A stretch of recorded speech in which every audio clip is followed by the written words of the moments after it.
कृपया ध्यान दें,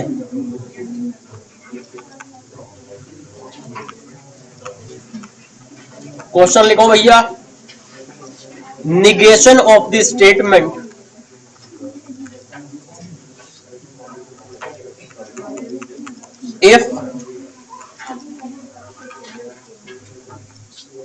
if I become a teacher, then I will open a school is, अरे इसमें लिखा हुआ प्रीवियस ईयर में आया हुआ है बेटा, इसलिए लिखवाना पड़ रहा है।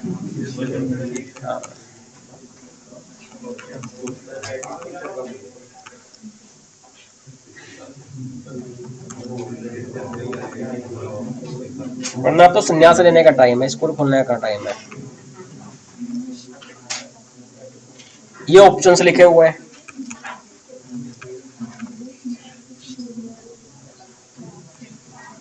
ना तो मैं टीचर बनूंगा और ना मैं स्कूल खोलूंगा, है ना। अब सिर्फ संन्यास लेना है, पहले ऑप्शन का मतलब यही है।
क्वेश्चन को मजाक मत लेना, प्रीवियस ईयर में आया हुआ है।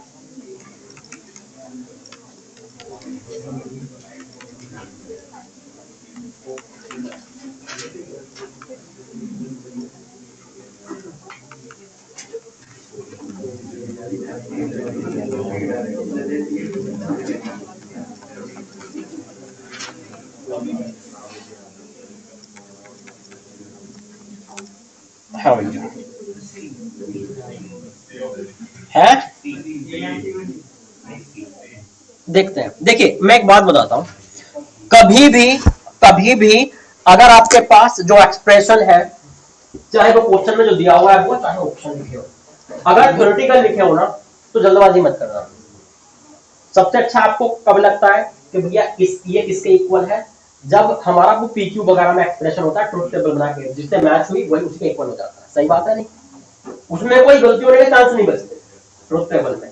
इसलिए मैं तो यही बोलना चाहूंगा बेटा कि क्वेश्चन को ट्रुथ टेबल में पहले कन्वर्ट किया करो, क्वेश्चन को पहले पीक्यू की फॉर्म में कन्वर्ट किया करो, क्वेश्चन को भी और ऑप्शंस को भी, और फिर बिल्कुल वही पैटर्न अपनाया करो जो मैं पिछली क्लास में कर रहा था कि ये किसके इक्विवेलेंट है, जिस ऑप्शन के इक्विवेलेंट होगा उसको टिक मार देंगे, है ना। वरना बेटा गलती होगी। देखना अभी देखते हैं, पता नहीं आप लोगों ने किस तरह सोच के बताया था मुझे। जैसे अभी सबसे पहले मैंने देखा हमारे पास बेसिक स्टेटमेंट दो है, जिसका नाम मैं पी और क्यू रख देता हूं। एक है आई बिकम ए टीचर, दूसरा है आई विल ओपन ए स्कूल। एक को पी बोल देता हूं, एक को क्यू बोल देता हूं, और इसके हिसाब से क्वेश्चन को भी लिख लेता हूं और ऑप्शंस को भी लिख लेता हूं, है ना। तो बेटा क्वेश्चन कैसा दिखेगा, इसको अगर मैंने पी नाम दे दिया, नाम देने में क्या जाता है, इसको मैंने पी नाम दे दिया और इसको क्यू नाम दे दिया, तो बेटा क्वेश्चन क्या हो गया, negation of if I become a teacher then I will. बेटा इसका मतलब ये था ना, if I become a teacher then I will open school, मतलब पी इंप्लाइज क्यू था ना ये। इसको आप ऐसे लिखते थे ना एक्सप्रेशन में, पी इंप्लाइज क्यू। आगे से निगेशन लगाया हुआ, निगेशन ऑफ दिस चाहिए, तो मतलब negation of P implies Q, इसकी बात कर रहा है। ये क्वेश्चन बन गया। अच्छा दिख नहीं रहा क्या? इतना तो दिख गया होगा यार। हाँ, negation of P implies Q, ये तो बेटा हमारा क्वेश्चन हो गया। क्लियर है? अरे सही है। अच्छा, अब ऑप्शंस लिखते हैं P और Q के टर्म में। बेटा पहले वाले ने क्या बोला, ना मैं टीचर बनूंगा एंड ना ही मैं स्कूल खोलूंगा। मैं ये बोल सकता हूं, इसको लिखना चाहूं तो negation of P and negation of Q, P और Q के टर्म में लिखना चाहूं तो। दूसरा ऑप्शन देखिए, दूसरा ऑप्शन है मैं टीचर नहीं बनूंगा और मैं स्कूल खोलूंगा। सही है, मतलब बीच में और है ना। सही है, इसका मतलब क्या हुआ कि मैं टीचर नहीं बनूंगा, मतलब पहले स्टेटमेंट का निगेशन, और दूसरा स्टेटमेंट डायरेक्टली है ना, आई विल ओपन स्कूल। ठीक है बेटा, ये क्या है, I will become a teacher, मतलब पहला स्टेटमेंट डायरेक्टली लिख दिया P, एंड लगा दिया। I will not open A school, मतलब निगेशन ऑफ Q। सही है, क्लियर है बेटा मैं PQ के टर्म में कैसे लिख रहा हूं। अच्छा, either I will not become a teacher, या तो मैं टीचर नहीं बनूंगा, और I will not open A school, या फिर मैं स्कूल नहीं खोलूंगा। मतलब टीचर बनने का भी उल्टा, स्कूल खोलने का भी उल्टा, और बीच में लिखा हुआ है और लगा दिया। क्लियर है? तो बेटा ऐसे कर लिया करो आप, सबको एक जो बेसिक स्टेटमेंट यूज हुए उनको PQ नाम दे करके आप जो दिया गया क्वेश्चन उसको भी एक्सप्रेशन की फॉर्म में लिखो, ऑप्शंस को भी एक्सप्रेशन की फॉर्म में लिखो। क्लियर है बात? अब आपको पता है हमारा क्वेश्चन क्या बन गया कि ये जो एक्सप्रेशन दिया हुआ है क्वेश्चन में, ये इनमें से किसकी इक्विवेलेंट है। अब ये कहना चाह रहा है ना ये किसके इक्वल है। सही है, तो अब हम क्या करते थे, ट्रुथ टेबल बनाते थे। चलो ट्रुथ टेबल बनाने की कोशिश करते हैं, बन जाए तो। बेटा P और Q हमारे बेसिक स्टेटमेंट है, तो पहले कॉलम किसका बनता था ट्रुथ टेबल में, P और Q का। क्या इसके निगेशन भी कहीं यूज हुआ है? हाँ, जगह जगह हो रहा है negation P negation Q use, तो इसके निगेशन भी लिख लेता हूं। या तो मैंने बता रखा है निगेशन कहीं यूज हो तो निगेशन लिखो, फिर क्या करो, फिर स्मॉल ब्रैकेट्स। तो दिए हुए क्वेश्चन में स्मॉल ब्रैकेट क्या है, P इंप्लाइज Q, फिर उसके जस्ट बाहर वाला, फिर उसके जस्ट बाहर क्या है, निगेशन ऑफ दिस। क्वेश्चन तक पहुंच जाएंगे हम लोग यहां तक। जब दो ही इनपुट हो P और Q, तो पॉसिबल इनपुट क्या लिए जाते हैं, true true true false false true false false. बेटा इनका निगेशन लिखें तो उल्टा कर दें, Q का निगेशन लिखें उल्टा कर दें, और देखिए P implies Q, P implies Q, P implies Q, P implies Q कब फॉल्स होता है, हाँ पहला ट्रू और दूसरा फॉल्स हो जाए, तो पहला ट्रू P ट्रू और Q फॉल्स हो जाए। P ट्रू Q फॉल्स बेटा सेकंड वाले में है, इसमें है ना, सिर्फ यहां फॉल्स होगा, अदरवाइज ट्रू ट्रू कहलाएगा। बेटा इसका निगेशन हो गया, इसका निगेशन लगाया अगले उसमें, तो निगेशन करके इसको उल्टा कर दो। बेटा ये बन गया हमारा क्वेश्चन, ये क्वेश्चन जो दिया हुआ था वो एक्सप्रेशन का कॉलम हो गया। यही करते थे ना हमेशा। क्लियर है यहां तक? अब बेटा मैंने बोला था option A option B option C के आप कॉलम बनाते जाए। मान लीजिए बेटा मैंने ऑप्शन ए का कॉलम बनाया, ऑप्शन ए क्या है, negation P intersection negation Q, यही था ना ये पहला। मतलब निगेशन P निगेशन Q का कॉलम हमारे पास पहले से, इन दोनों के बीच में इंटरसेक्शन लेके लिख देते हैं। FF का इंटरसेक्शन F, FT का इंटरसेक्शन F, TF का इंटरसेक्शन F, TT का इंटरसेक्शन D। क्या ये मैच किया हमारे इस क्वेश्चन वाले एक्सप्रेशन से? नहीं मैच किया, मतलब गलत हो गया, ऑप्शन ए क्रॉस कर दो। चलिए बी का ऑप्शन बी बनाइए, ये निगेशन P इंटरसेक्शन नहीं union negation, sorry simple Q। तो बेटा निगेशन P और Q के बीच में यूनियन लगाइए, निगेशन P ये रहा और Q ये रहा, इनके बीच में अगर हम यूनियन लगाएंगे क्या होगा, TF का यूनियन T, FF का यूनियन F, TT का यूनियन T, और F और T का यूनियन F। क्या ये मैच किया? नहीं किया बेटा, इस ऑप्शन को भी हमने क्रॉस कर दिया। अब मैं सी ऑप्शन का लिखता हूं,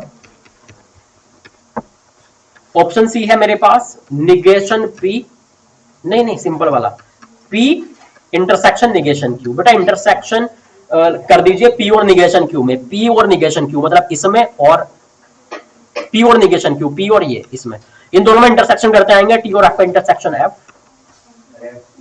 T और T का इंटरसेक्शन T, F और F का इंटरसेक्शन F। बेटा F और T का इंटरसेक्शन F, क्या ये इससे मैच हो गया है क्वेश्चन वाले से? हाँ, ये कॉलम इससे मैच हो गया, मतलब ऑप्शन सी सही है। ऑप्शन सी पे मैंने टिक कर दिया। समझ रहे हैं आप बात को? थ्योरेटिकल में चीजें गलत हो सकती हैं, लेकिन इसमें कोई गलती का चांस ही नहीं है ना बेटा, चूंकि ये इंटरसेक्शन और यूनियन आप अच्छे से जानते हैं और इंप्लाइज। क्लियर है? बात ये ना, जल्दबाजी में गलत हो गया तो ज्यादा दुख होगा बाहर आके, एक तो आसान चैप्टर से आया, वही गलत करके आ गए।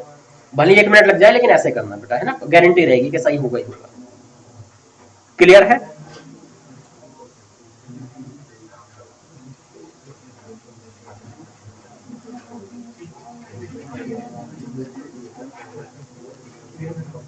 ये जेई मेंस में उसमें 2012 में आया था बेटा ये, है ना। और देखते हैं, लिख लिया क्या? Okay.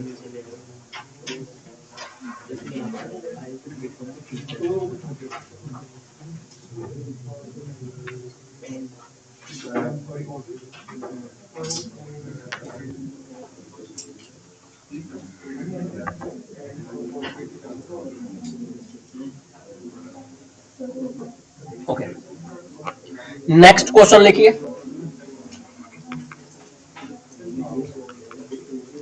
The statement negation P, फिर बाई कंडीशनल लगाया गया, फिर ऐसे इज। क्वेश्चन लिखा गया बेटा ए फैलेसी, बी ऑप्शन लिखा गया equivalent to,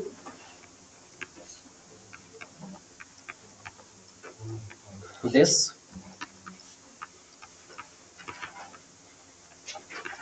equivalent to negation P biconditional Q. Next है ए टोटोलॉजी। आप समझते हैं टोटोलॉजी और फैलेसी क्या है? अगर कॉलम में सारे फॉल्स आ जाए तो फैलेसी, सारे ट्रू आ जाए तो टोटोलॉजी।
लिख लिया बेटा?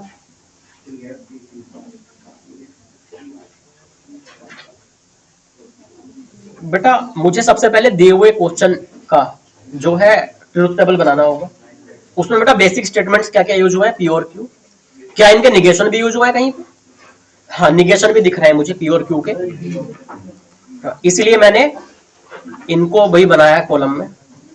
फिर बेटा स्मॉल ब्रैकेट, स्मॉल ब्रैकेट में उसके बाद ये था, फिर इसके जस्ट बाहर वाला वो बेटा ये था।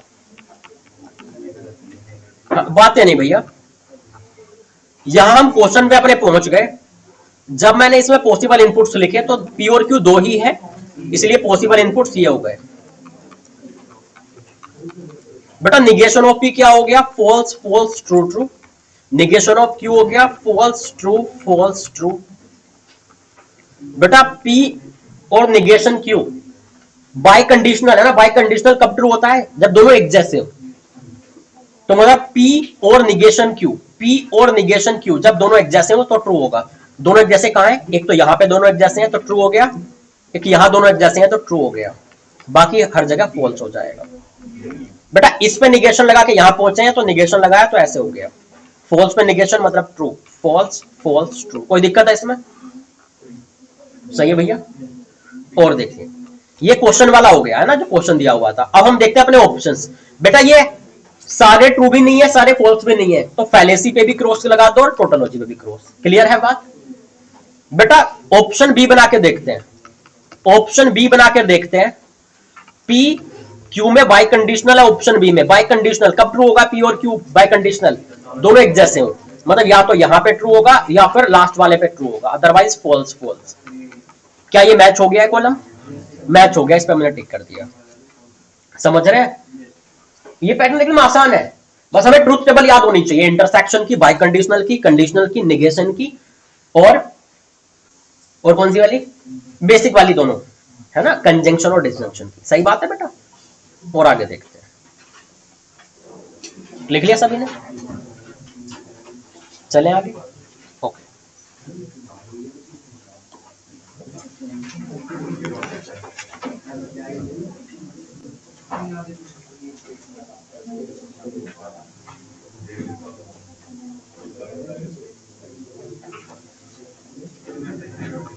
कंसीडर, अच्छा सारे प्रीवियस ईयर हैं ना। Consider the following statements, consider the following statements. P कोई स्टेटमेंट है, उसको डिफाइन किया गया है कि सुमन इज ब्रिलियंट। क्यू स्टेटमेंट है सुमन इज रिच। आर स्टेटमेंट है सुमन इज ऑनेस्ट है, मतलब सुमन की दिन तारीफ है।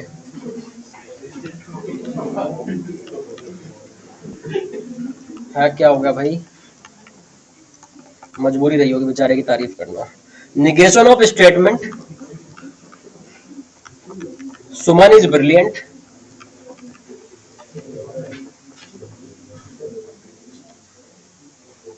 एंड dishonest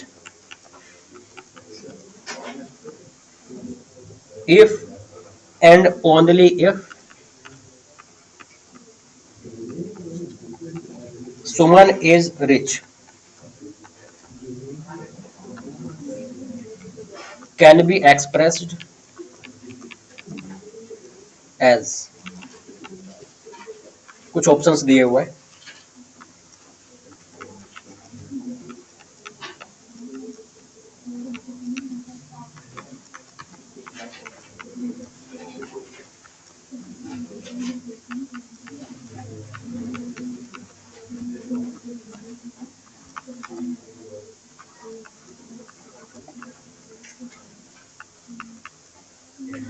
देखो हम तो भैया अपने स्टेटमेंट को जो है, क्या हुआ, हम लोग तो अपने स्टेटमेंट को पहले दिए हुए क्वेश्चन को लिखने की कोशिश करेंगे एक्सप्रेशन की फॉर्म में। अगर वो डायरेक्टली मैच हो गया बहुत बढ़िया है, मैच नहीं हुआ तो फिर जो है वो इक्विवेलेंस ट्रूथ टेबल बना के करना पड़ेगा।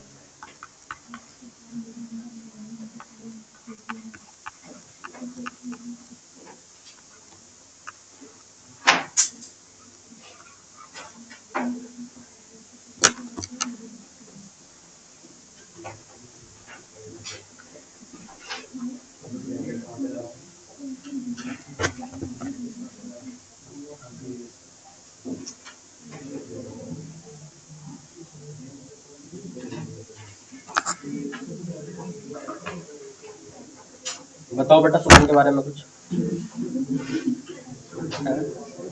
क्या बेटा? सर आपने बी ऑप्शन और नेगेशन की बात करी, ब्रैकेट है वो। हाँ वो टोटल पे नेगेशन हो गया है ना, क्यू की बजाय। हाँ देखो पूरा ब्रैकेट वहां पे क्लोज हो रहा है ना, बाहर में नेगेशन है बी ऑप्शन में, तो पूरे पे नेगेशन हो गया। मैंने बोला था जब भी ऑप्शन मैच करवाना हो भैया, पहले आप दिए हुए क्वेश्चन को एक्सप्रेशन की फॉर्म में लिखिए। अगर डायरेक्टली मैच हो जाए टिक मार देना, डायरेक्टली ना हो तो फिर ट्रूथ टेबल बना के तब मैच कराएंगे, है ना। क्या पता हम अपना एक्सप्रेशन लिखे क्वेश्चन का, वो सीधे ही मैच होते हुए दिख गया, एग्जैक्टली वही लिखा हुआ कहीं, तो बड़ी अच्छी बात है। नहीं ऐसा है तो भैया हम क्या करेंगे, फिर जो है अपना ट्रूथ टेबल बनाएंगे ऑप्शंस की भी और दिए हुए क्वेश्चन की भी। तो इसने बोला था negation of statement Suman is brilliant and dishonest. Dishonest मतलब ओनेस्ट का उल्टा निगेशन ऑफ आर। तो सुमन इज ब्रिलियंट एंड डिसऑनेस्ट, इसका मतलब पी एंड निगेशन आर। सही है नहीं भैया? अब आ क्लियर है बात, है ना? Suman is brilliant and dishonest, इसका मतलब हुआ P and negation R. P and negation R, P and negation R. उसके बाद आगे क्या लिखा है?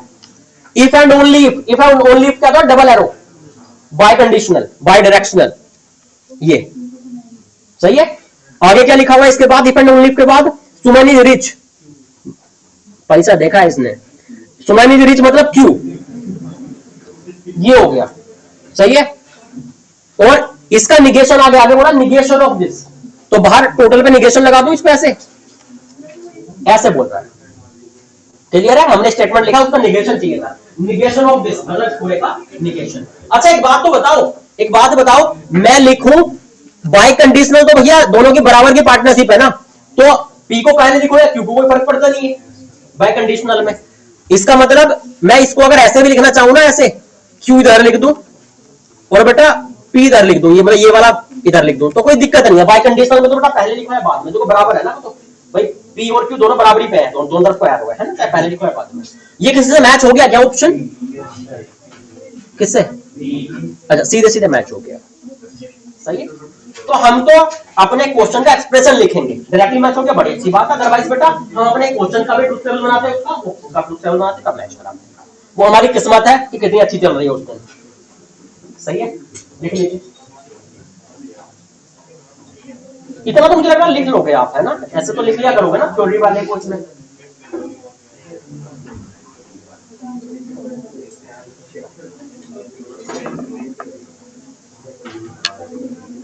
आगे चले,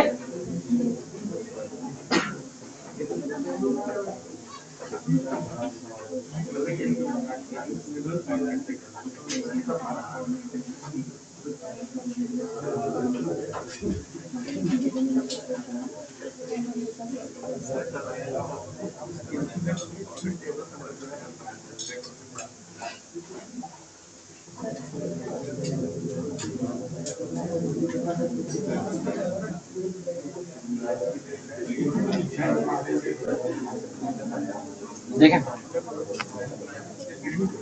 नेक्स्ट क्वेश्चन।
ये 3 वाला इनपुट भी आपको पता है, पॉसिबल इनपुट्स क्या होते हैं 3 में, है ना बेटा? पहले किसी एक को पकड़ के उसको 4 बार 1 4 बार 0 लिख लेते हैं, और बाकी 2 को जो हम अभी तक करते हैं उसी को कॉपी पेस्ट कर देते हैं दोनों बार, है ना? किया था मैंने पिछली क्लास में, ट्राई कीजिए।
हो गया?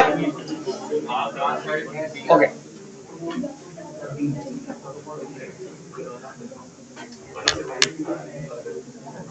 बेटा सबसे पहले हमें ट्रूथ टेबल बनाना होता है। जब इसका बेटा ट्रूथ टेबल बनाया, भाई सबसे पहले पी क्यू आर 3 यूज हुए हैं, तीनों के कॉलम बनाए। क्या इनके निगेशन कहीं यूज हुए? नहीं हुए, तो हमें निगेशन नहीं बनाने हैं। इनके निगेशन नहीं दिख रहा है ना कहीं भी। फिर बेटा स्मॉल ब्रैकेट, एक तो ये स्मॉल ब्रैकेट यूज हुआ है, एक बेटा ये स्मॉल ब्रैकेट यूज हुआ है। फिर इन दोनों को ज्वाइन करवाया गया है। इनके पॉसिबल इनपुट जब 3 के लिखने हो तो 4 बार तो किसी एक को ट्रू लिख दो, 4 बार ही फॉल्स लिख दो, और जो हम अभी तक लिखता है उसी को 2 बार कॉपी पेस्ट कर दो। T T T F F T F F, उसी को फिर से T T T F F T F F, है ना? तो इससे कुछ छूटेगा नहीं, कोई ऐसे रैंडमली लिखोगे कुछ छूट सकता है। बेटा पी इंटरसेक्शन क्यू, क्या बेटा?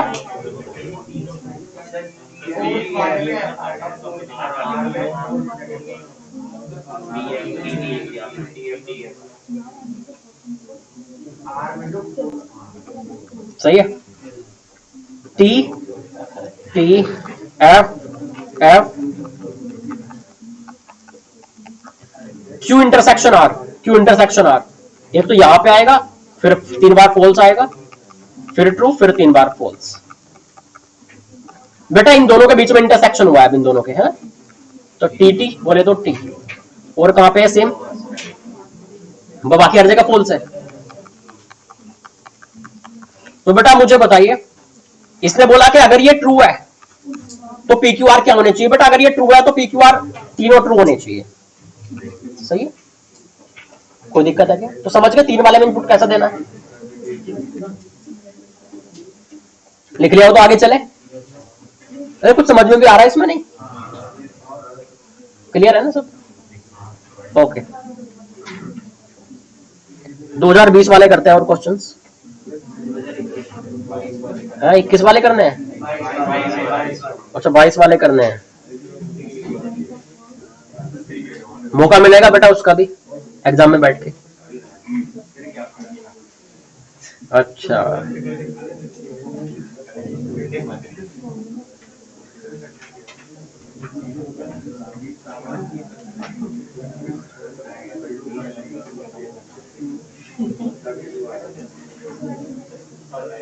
लिखिए, क्वेश्चन लिखा हुआ भैया। Consider the following 3 statements.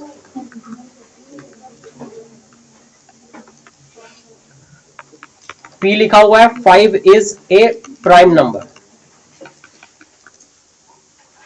Q लिखा हुआ है 7 इज ए फैक्टर ऑफ 192।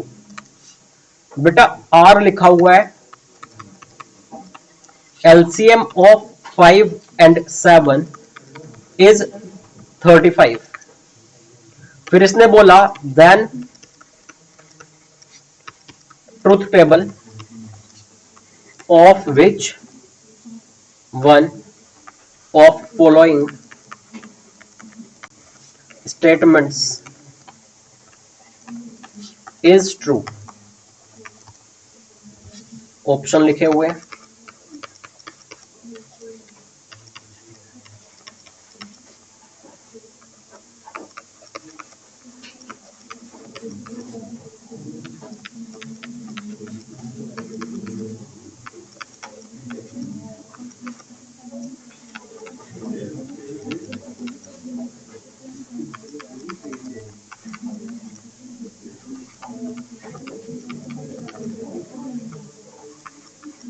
बताइए इनमें से कौन सा ट्रू है।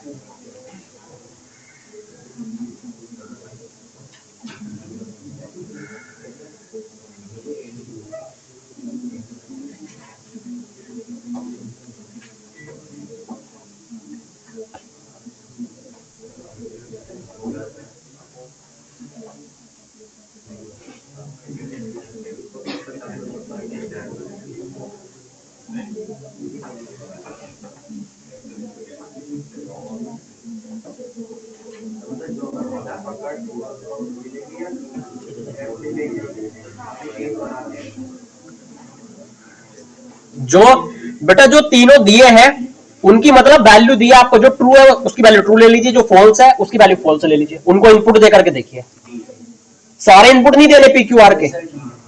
हाँ फिक्स वैल्यू दी है ना इनकी, तो पक्का पता है आपको कौन सा ट्रू है कौन सा फॉल्स है। तो देख लीजिए पी क्यू आर में से कौन सा ट्रू दिया हुआ है कौन सा फॉल्स, एग्जैक्टली वही इनपुट दे करके देखिए ऑप्शंस में।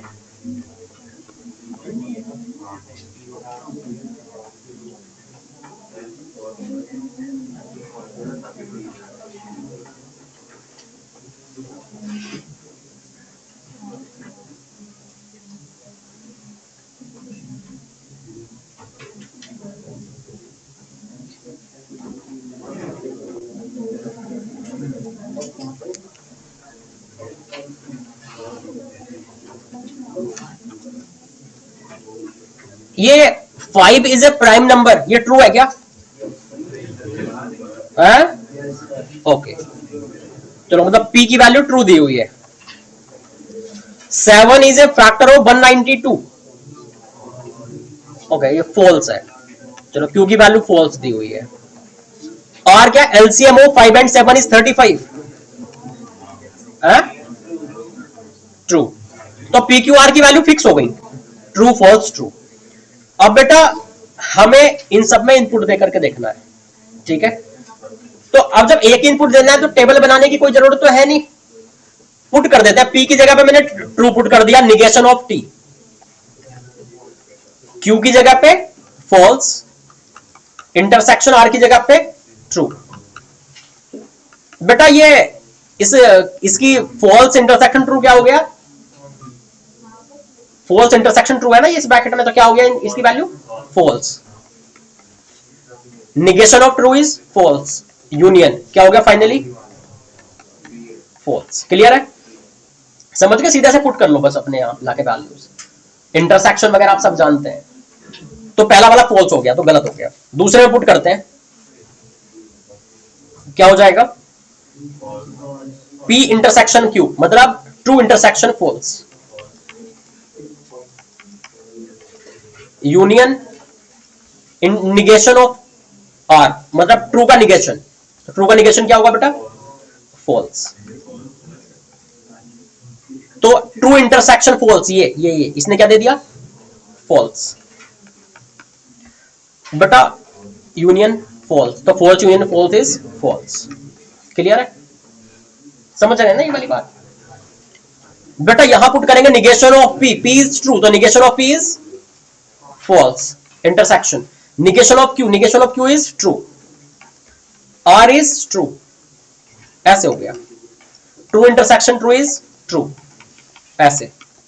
F intersection true is false, तो ये भी गलत।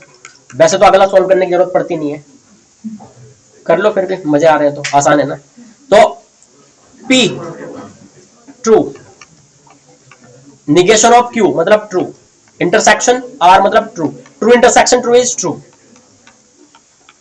True union true is true. कोई दिक्कत है किसी को? समझ गए? चीजें आसान है। ये भी वही आया था जनवरी 2020 जेईई मेंस। और आगे देखते हैं। है? नहीं बेटा लगभग सारी वैरायटी हो गई, बस अब तो मजे मजे प्रैक्टिस कर रहे हैं, वैरायटी कवर हो चुकी है ना। और देखते हैं भाई, बात ये है ना कि बेटा प्रीवियस ईयर जितने हम ज्यादा करेंगे आपको कॉन्फिडेंस बढ़ेगा, बस कि आप सारे ही निपटते जा रहे हैं। अच्छा अभी तक मैंने जितने क्वेश्चन यहाँ कराए ना, एक भी ऐसा नहीं था जो प्रीवियस ईयर का ना हो, ना आज की क्लास में ना पिछली क्लास में। सही है? तो सारे आसानी लग रहे हैं ना, प्रीवियस ईयर भी सारे। बस और देखो बेटा, मॉड्यूल मिलता है 12th में मिलता है इसका मॉड्यूल। एक्चुअली ये स्कूल में तो चाहिए होता है 11th में, है ना। एनसीईआरटी में 11th में है, लेकिन हम लोग जो है सबसे लास्ट में special topics for JEE Mains नाम से एक मॉड्यूल देते हैं, जिनमें ये 3-4 चैप्टर होते हैं, जैसे इंडेक्शन हुआ है ना, स्टैटिस्टिक्स हुआ, इनसे एक क्वेश्चन आता है ना, तो लास्ट में पढ़ा देते हैं 2-3 दिन में, और तुरंत बच्चे जाकर कराते हैं, रिवीजन की जरूरत नहीं पड़ती इनके चैप्टर्स के। तो बेटा इनका मॉड्यूल मिलेगा आपको 12th में, 11th में आप अपनी एनसीईआरटी लगा लें। और दूसरी बात बेटा, previous year questions mathematical reasoning search मारे गूगल पे, सारे आ जाएंगे 10-12 साल के, ट्राई मान लो 2 घंटे में बैठ के हो जाएंगे, अब कॉन्फिडेंस आ जाएगा, पढ़ाई बंद कर देना मैथमेटिकल रीजनिंग की। अरे सही है, रीजनिंग की, ठीक है। हाँ, नेक्स्ट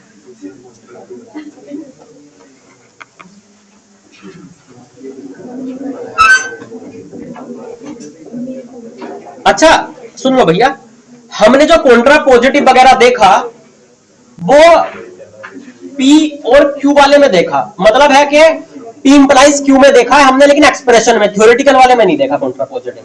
लिख के देख लेते हैं, ये भी आया था प्रीवियस ईयर में।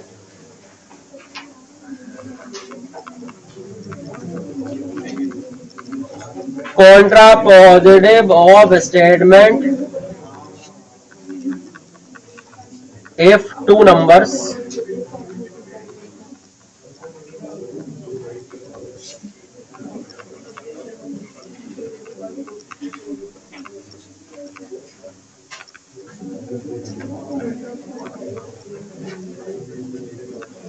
इस बार बेटा मेरी क्लासें जितनी ज्यादा कम दिख रही है ना, अगली बार उतनी ही ज्यादा आएंगी, है ना, ध्यान रखना।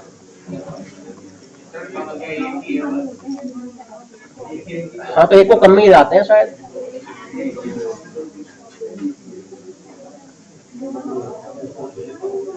नहीं एक्चुअली बात ऐसी, एक तो छुट्टी आ गई, एक तो मैंने छुट्टी कर ली, दूसरी बात जो है वो 12th का सिलेबस खत्म करना है इसी हफ्ते, इसलिए वहां मैंने ज्यादा लगा ली थी क्लासेस। बस अब 12th का सिलेबस खत्म हो गया तो फिर आपके लिए क्लास में आपके यहाँ ज्यादा लगा लूंगा मैं, है ना, नेक्स्ट वीक में।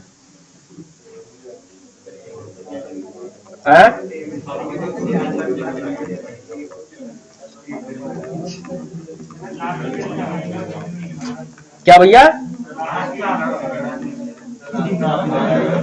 बेटा मैं आपकी भावनाओं को समझ सकता हूं, लेकिन कुछ कर नहीं सकता। और मुझे की बात यह है कि टाइम टेबल भी सारा मैं ही बनाता हूं, लेकिन फिर भी मैं कुछ नहीं कर सकता, क्योंकि सर बेचारे इतने प्यार से बोलते हैं, सर प्लीज मेरी लास्ट क्लास लगा देना। और मैं फिर भावनाओं में बह जाता हूं, है ना।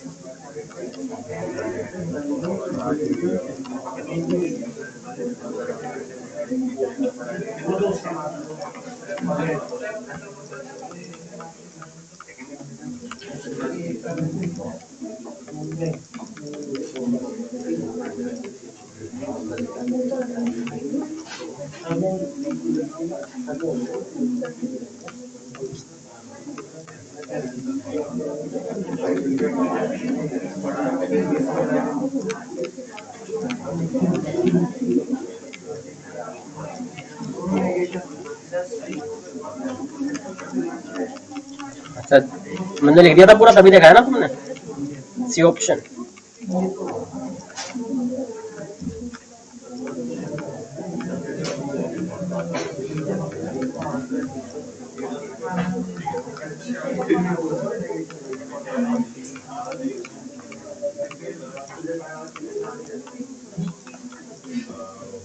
कॉन्ट्रा पॉजिटिव का मतलब क्या होता है?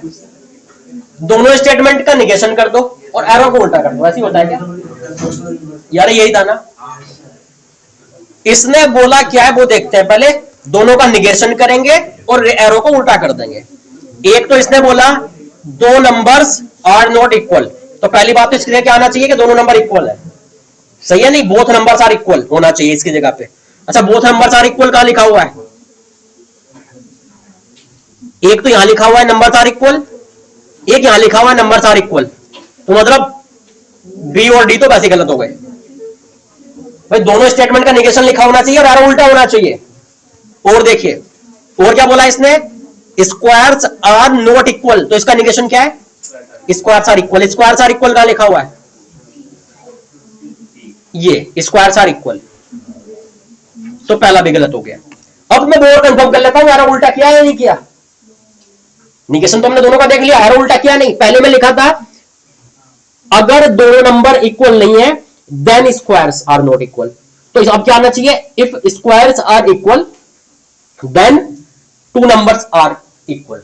मतलब स्क्वायर वाला पहले आना चाहिए स्टेटमेंट, और ये वाला है ना, ये पहले था ना, इसमें नंबर वाला पहले था और देन के बाद स्क्वायर वाला था। स्क्वायर वाला पहले आना चाहिए, नंबर वाला बाद में आना चाहिए। सही बात है नहीं, एरो उल्टा हो गया ना, पहले पी से क्यू जाते थे, क्यू से पी जाना चाहिए। हाँ सही है, देखो स्क्वायर वाला पहले आ गया, स्क्वायर वाला यहाँ बाद में था, स्क्वायर वाला पहले आ गया, और निगेशन भी हो गया, नोट हट गया इसका, इसका भी नोट हट गया, निगेशन भी हो गया, एरो उल्टा हो गया। क्लियर है नहीं, पहले था इफ पी देन क्यू, अब है if negation Q then negation Q, दोनों का निगेशन लगा और एरो उल्टा, पी से क्यू की बजाय क्यू से क्यू लगा। लिखा रखा है ना ये बात मैंने, ओके। लिखाने से क्या होता है, खैर वो डिपेंड करता है कि आपने पढ़ाया नहीं पढ़ाया।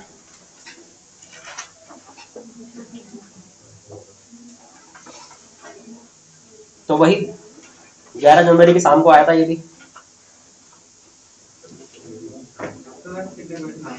है,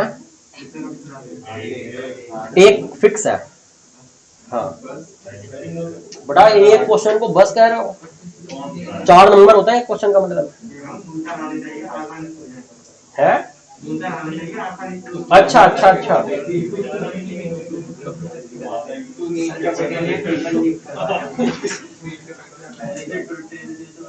किसको, हाँ बिल्कुल, एक का नाम पी रखो, एक का नाम क्यू रखो स्टेटमेंट का, और मैंने बोला था ना जैसे एक्सप्रेशन बना लो सारे ऑप्शंस के, ट्रुथ टेबल से कर लो, वो भी कोई दिक्कत नहीं है। यहाँ ज्यादा आसान दिख रहा था, इसलिए यहाँ जो ट्रुथ टेबल की मुझे जरूरत लगी नहीं, इसलिए मैंने ऐसे कर दिया। ठीक है,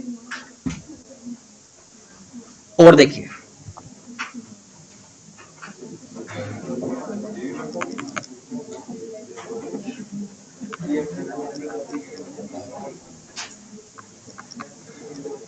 दी कॉन्ट्रा पॉजिटिव, कृपया बातें ना करें, कॉन्ट्रा पॉजिटिव ऑफ स्टेटमेंट। बेटा ये 8 अप्रैल को आया था सुबह सुबह, है ना, 2019 में।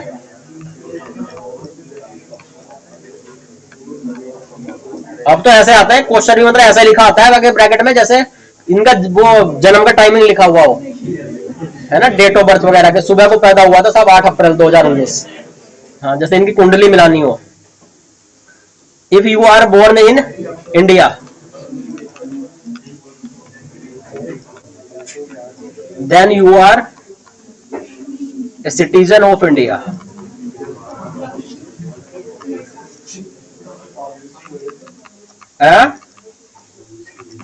अरे ट्रू है ना, हमें तो कॉन्ट्रा पॉजिटिव बताना है, उसका ट्रू और फॉल्स से लेना देना ही नहीं होता।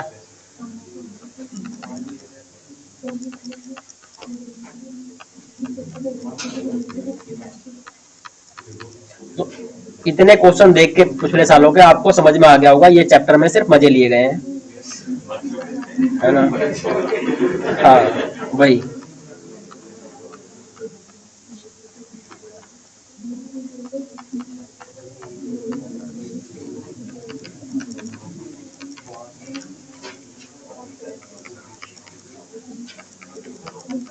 और तुम में से जो कोई भी इस चैप्टर का क्वेश्चन गलत करके आया,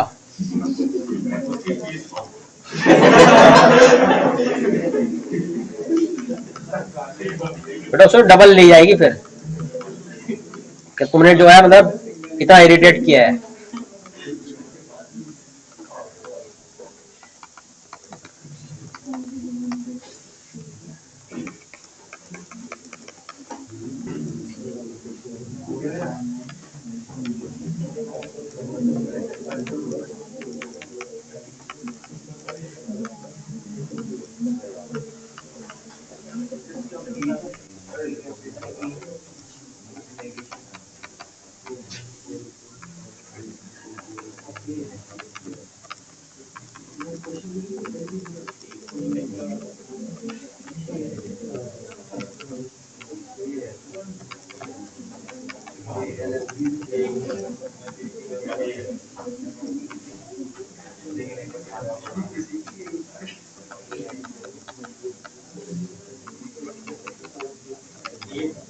है ना, 78 सुबह सुबह।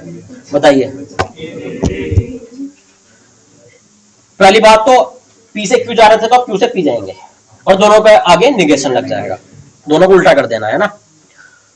तो if you are born in India then you are citizen of India, तो सिटीजन वाला पहले आएगा और बेटा यू आर बोर्न बाद में आएगा, और दोनों का निगेशन लगेगा, दोनों पे नोट लग जाएगा। तो इसमें तो इंडिया पहले है, ये तो गलत हो गया। इंडिया और किसने पहले है, ये दो तो गलत हो गए। सही है नहीं? अच्छा सिटीजन, ओ हाँ हाँ हाँ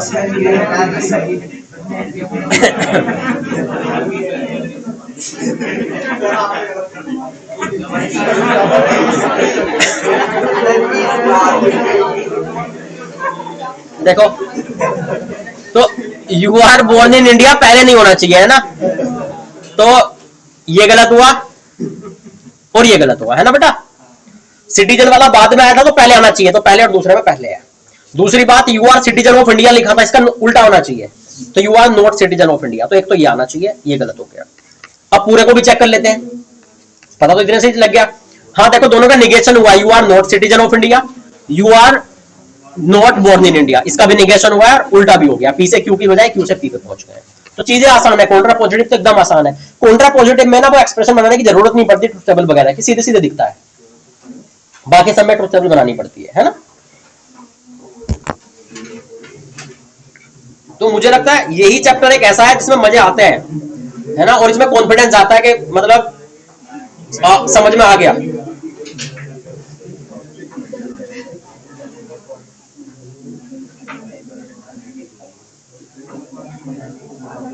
अब देखते हैं आपने कितना पढ़ा है, एक क्वेश्चन और करते हैं। ये जो है बेटा 9 जनवरी 2019 को सुबह सुबह पैदा हुआ था। देखिए,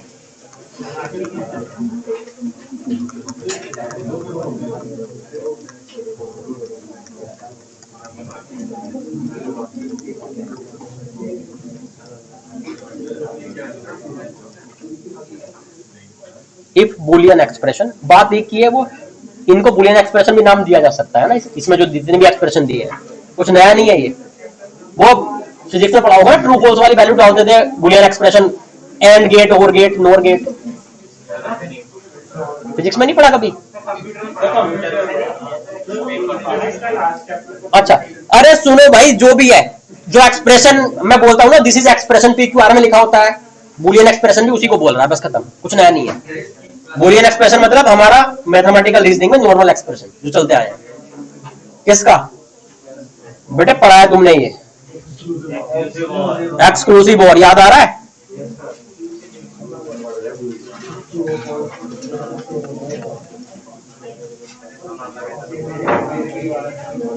वैसे ही एक्सक्लूसिव और है नहीं बेटा, एक्सक्लूसिव और ये है नहीं। पूरा क्वेश्चन तो पढ़ लो पहले, है ना। ऐसा नहीं है कि देखते ही बढ़ जाना है भूखे शेर की जगह कि ये तो आसान है। यस, अभी लाते हैं 4 नंबर।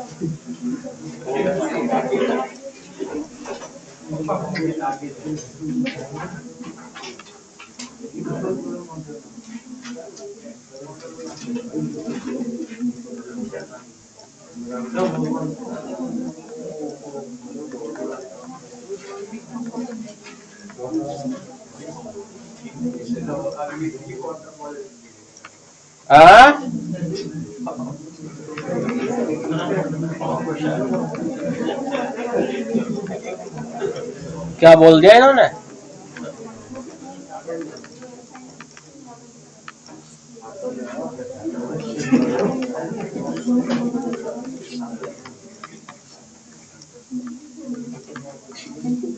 इसे देख के लग रहा होगा इस क्वेश्चन को, मतलब इसका क्वेश्चन भी आ सकता है जो नहीं हो पाता।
बताइए बेटा कुछ इसके बारे में। बेटा इसमें जो ये दो साइड है ना, ये कुछ ऐसा नहीं है कि पहले से एग्जिस्ट करते हैं हमारे सिलेबस में, उसने खुद से डिफाइन किए हैं, है ना। इसने बोला बेटा, इसने बोला है कि जो ये और ये जो दोनों इसने खुद से डिफाइन किए, बोला है कि इनको कहां से लिया गया है, इस वाले सेट से। इस वाले सेट में क्या लिखा हुआ है, इंटरसेक्शन और यूनियन।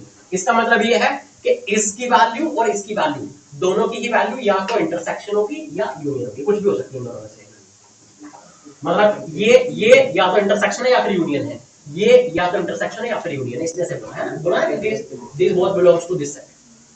क्लियर? मतलब वो हमारे सिलेबस में पहले से डिफाइन नहीं थे, वो जो है इंटरसेक्शन या यूनियन में से ही कोई सा लिया गया है, बताया नहीं। देख लेते हैं बेटा फिर आगे क्या बोला इसने बोला कि इसकी जो वैल्यू है वो इंटरसेक्शन क्यों के इक्वल आनी चाहिए। तो बताओ इन दोनों को क्या क्या लिया जाए, जैसे इसकी जगह ये लिया जाए, इसकी जगह ये लिया जाए, ऐसे इसको बताना है। सोल्व करके देखते हैं। बेटा एक बात बताइए, जैसे P एक जगह ये लिखा हुआ है, फिर इनके बीच में ऐसे पहले ये आएगा, फिर इसका नेगेशन आएगा, ऐसे आएगा, फिर ऐसे ही इनमें इंटरसेक्शन लगाया गया होगा। देख लेते हैं बेटा, ऐसे ही बना होगा, है ना बेटा। ये किसके इक्वल आना चाहिए, P इंटरसेक्शन Q के इक्वल आना चाहिए। इसने बोला है कि this is equal to this. बेटा एक बात बताएं, अगर हमारे पास ये P और Q को ट्रू ट्रू लिया जाए, P और Q को ट्रू लिया जाए, भाई पॉसिबल इनपुट तो यही होंगे ना। तो बेटा P इंटरसेक्शन Q क्या आएगा, ट्रू फॉल्स फॉल्स फॉल्स। तो इससे मैच होना चाहिए ना ये वाला कॉलम, तभी तो इक्विवेलेंट बोलोगे आप। बोला था ना इसने कि ये और P इंटरसेक्शन Q इक्विवेलेंट है, खुद से बोला था कॉलम सेम आना चाहिए। तो इसका कॉलम मतलब हमें पता लग गया, ऐसा होना चाहिए।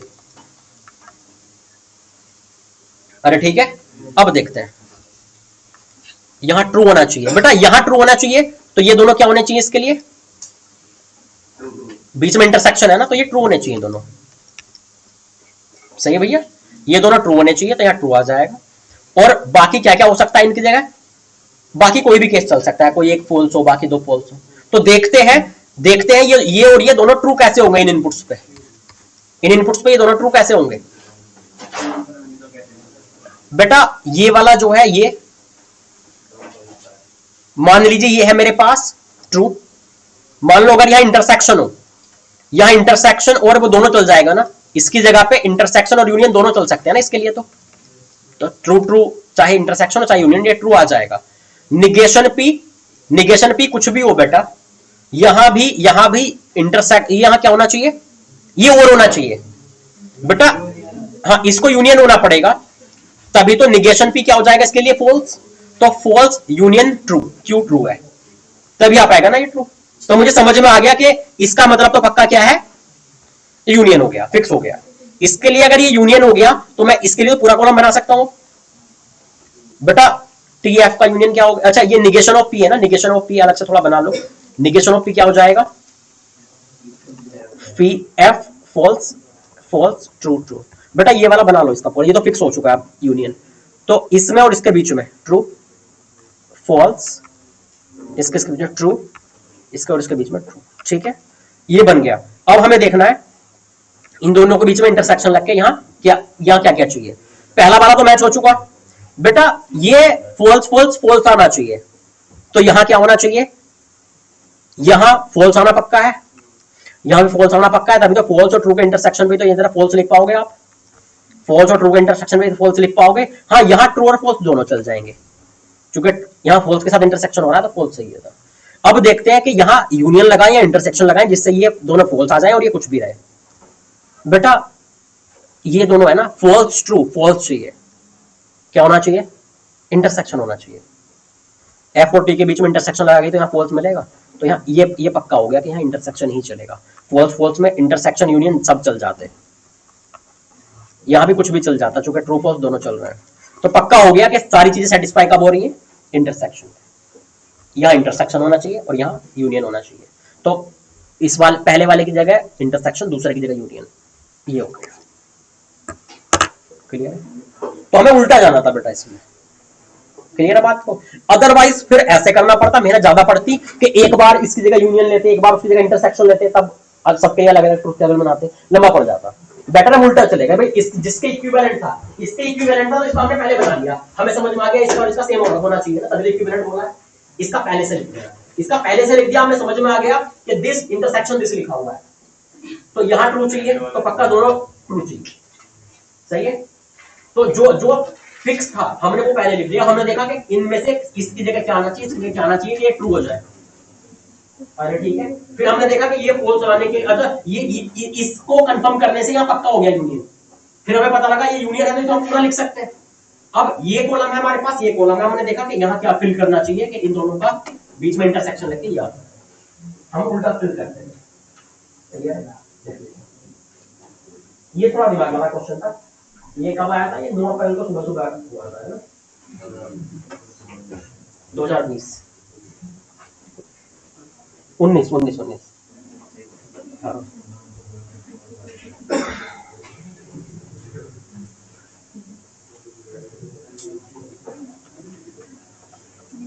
ये एक तो लग रहा है थोड़ा दिमाग वाला क्वेश्चन, बाकी तो ऐसी थे लल्लू से, है ना।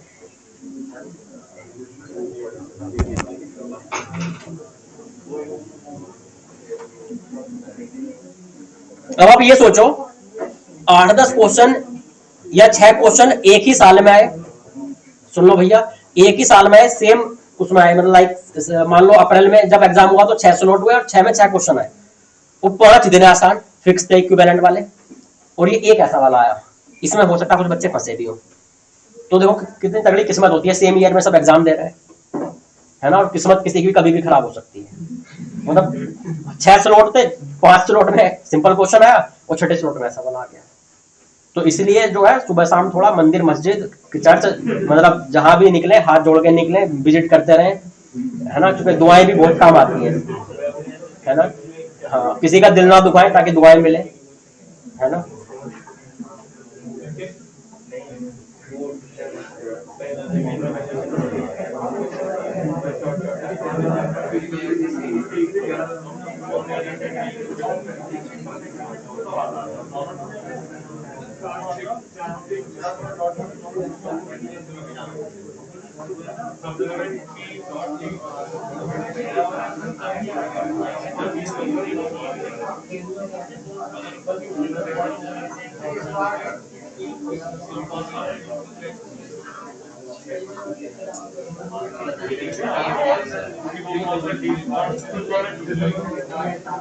लिख लिया, आगे चले।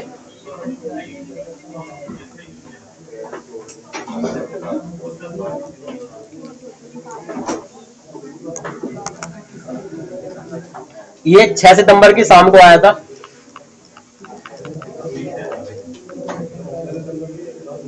6 सितंबर जो अभी है वाला निकला है ना।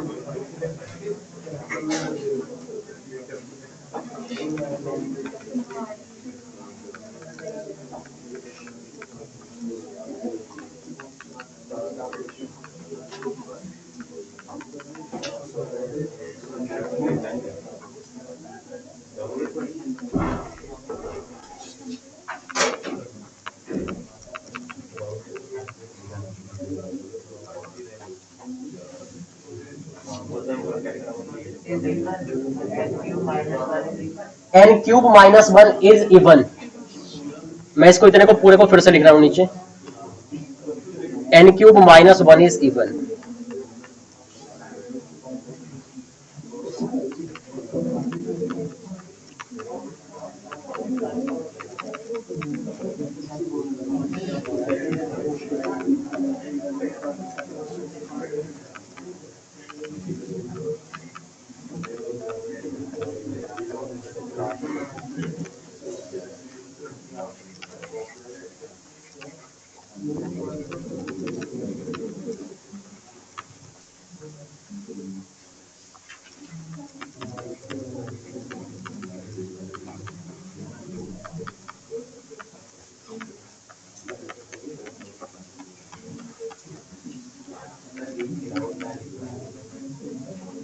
कहाँ नहीं दिख रहा बेटा?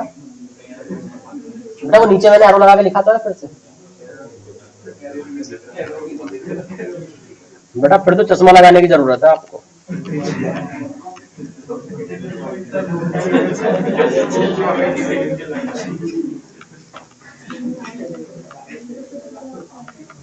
अगर फिर भी नहीं दिख रहा चश्मा लगा के भी तो बेटा बहुत अच्छी बात है आपके लिए। हाँ, क्योंकि फिर आपका पीएच सर्टिफिकेट बन सकता है ना। और पीएच सर्टिफिकेट बनने के बाद अगर आपने सिर्फ एक क्वेश्चन करके आ गए, एक फिजिक्स में, एक मैथ्स में, एक केमिस्ट्री में, तो आपका सिलेक्शन पक्का है।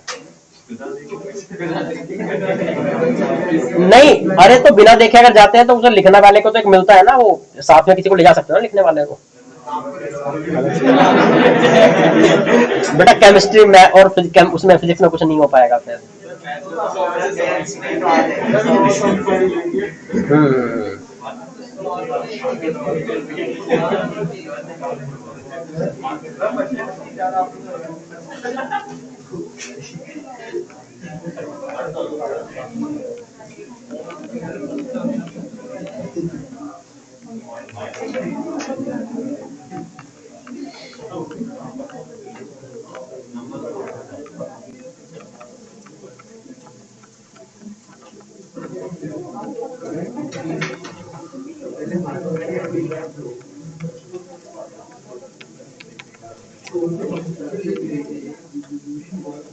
है ना। मुझे हंसी तो उस बात पे आती है जब वो याद है वो न्यूज़पेपर में और सोशल मीडिया में बहुत बड़े बड़े से ऐड आते हैं, एलन में पढ़ते हुए, है ना, 2 विकलांग भाइयों को पहुंचाया गया आईआईटी।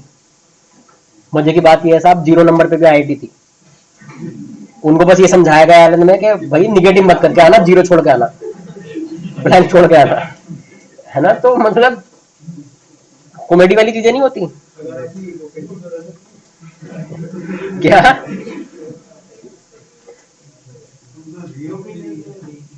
हाँ, आप आराम से पुरानी जो है कट ऑफ देख सकते हैं।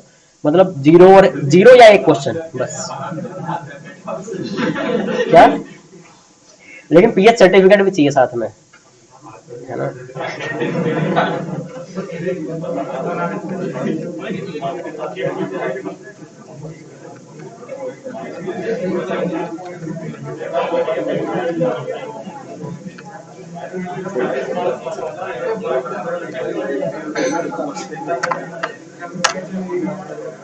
कुछ लोग उसका गलत फायदा भी उठाते हैं। एक हमारा दोस्त था विकास, दिल्ली का रहने वाला था, एनआईटी रायपुर आईटी ब्रांच में, और मतलब एकदम जो है हम कभी उसकी बातों से लगा नहीं कि ज्यादा जो है दिमाग वाला है, और फुल मतलब गाने वाने बहुत बढ़िया गाने आते थे, हरिबंड पे गाने वाने गा रहा है, बढ़िया है ना, लड़कियां वड़कियां सेट। छोड़ो, अरे इम्पोर्टेंट बात ये है कि हम सोचते थे यार इसके कभी आईक्यू ऐसा दिखा नहीं हमें कि मतलब ये यहाँ तक पहुंच सकता था, है ना, एनआईटी तक। फिर क्या हुआ कि सडनली अच्छा 3rd ईयर आ गया, वहां पे 3rd ईयर के लास्ट में इंटर्नशिप के लिए कंपनी से अपनी लिस्ट लगाई। उसमें पीएसयू जो आती हैं, है ना, वो क्या है कैटेगरी वाइज भी सिलेक्शन होते हैं उनमें, वहां पे पीएच कैटेगरी के सिलेक्शन में उसकी लिस्ट लगी, और हम कंफ्यूज थे कि अबे ये तो जनरल बोलता फिरता था खुद को, है ना, और हमें आज तक समझ में नहीं आया उसमें क्या कमी थी।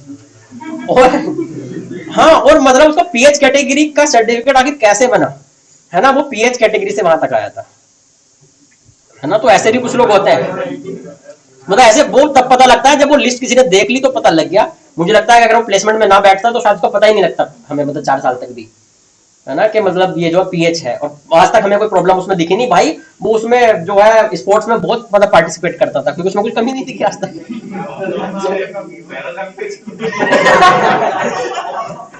तो उसके बाद जो है फिर और हम लोग जब डिटेल में गए तो हमें पता लगा कि उसके जो है जो चाचा जी थे सगे, है ना, वो मेडिकल ऑफिसर है दिल्ली में किसी, मतलब जहां से सर्टिफिकेट बनना था, है ना। तो पता नहीं कैसे जुगाड़ करवाया उसने, तो होता है। हाँ? बेटा किसको पता लग रहा है? एनटीए वालों को पता होगा सिर्फ। आप एक बार जाके कॉलेज में एडमिशन ले लिए, किसी टीचर को थोड़ी पता है किस कैटेगरी से आया है, लिस्ट तो वो एनटीए वाले भेज रहे हैं ना वहां। तो बस खत्म। इसलिए किसी को ध्यान ही नहीं रहता इस चीज पे बेटा, है ना। हाँ, तो किसी का जुगाड़ हो तो कुछ देख लेना भैया सर्टिफिकेट में, है ना। देखिए इसमें, देखिए इसमें भैया, देखते हैं। अरे सुन लो भैया, ओए ओए देखो इसको, इसने बोला देखो फॉर एन इंटीजर एन, अरे किसी इंटीजर एन के लिए, ये तो फालतू की बात है, कोई स्टेटमेंट थोड़ी, तो कोमा से पहले लिखा हुआ कैन कोई भी इंटीजर। स्टेटमेंट तो ये है कि अगर अगर this is even, if this is even then N is odd, है ना, ये है स्टेटमेंट। इसका मतलब बेटा क्या हो गया, इसका कॉन्ट्रा पॉजिटिव चाहिए, तो पहली बात तो इसका भी उल्टा लिखना है, इसका भी उल्टा लिखना है एन इज ओड का, उसके बाद एरो को रिवर्स कर देना है। अरे सही है। अच्छा, तो पहली तो एरो रिवर्स देखो कि इफ के बाद ये लिखा होना चाहिए ओडीआई वन वाली बात, और देन के बाद लिखी होनी चाहिए एन क्यूब माइनस वन की बात। तो कौन कौन सा है? नहीं, अभी मैं सिर्फ ये देख रहा हूं, डी तो कैंसिल हो गया, सही, क्योंकि एरो उल्टा नहीं किया गया था। अब देखते हैं, इसने बोला था, इसमें लिखा हुआ था एन इज ओड, इसका उल्टा करना था, है ना, कॉन्ट्रापोजिटिव में दोनों का उल्टा करना होता है ना। एन इज इवन किसमें है? ए में नहीं है, तो एक क्रॉस हो गया। अब इन दोनों में देखते हैं, N cube minus one is even था, तो इसका उल्टा क्या हुआ? ओड, तो सी हो गया। बात समझ में आ रही? कॉन्ट्रा पॉजिटिव में ट्रुथ टेबल नहीं बनानी पड़ती, सीधे दिख जाता है। इफ पी देन क्यू था तो क्यू देन पी कर दो और दोनों के आगे उल्टा कर दो। क्लियर है बात? कुछ कॉन्फिडेंस आया इस चैप्टर में? इसमें तो मतलब ओवर कॉन्फिडेंट हो गए होंगे हम लोग, है ना। ये सारे प्रीवियस ईयर से लगभग सारे मैंने कवर करने की कोशिश की है पिछले 2-3 सालों से, जितना मैक्सिमम हो सका, है ना। आपको भी अगर घर पे किसी दिन मजे लेने हो तो गूगल पे सर्च कर लेना previous year questions mathematical reasoning, ठीक है, और थोड़ी देर मजे करना, अच्छा लगेगा। ये चैप्टर यहीं खत्म होता है। अब अगली क्लास में मिलते हैं नए चैप्टर के साथ। क्या बेटा? सोचना पड़ेगा बेटा, ध्यान नहीं है।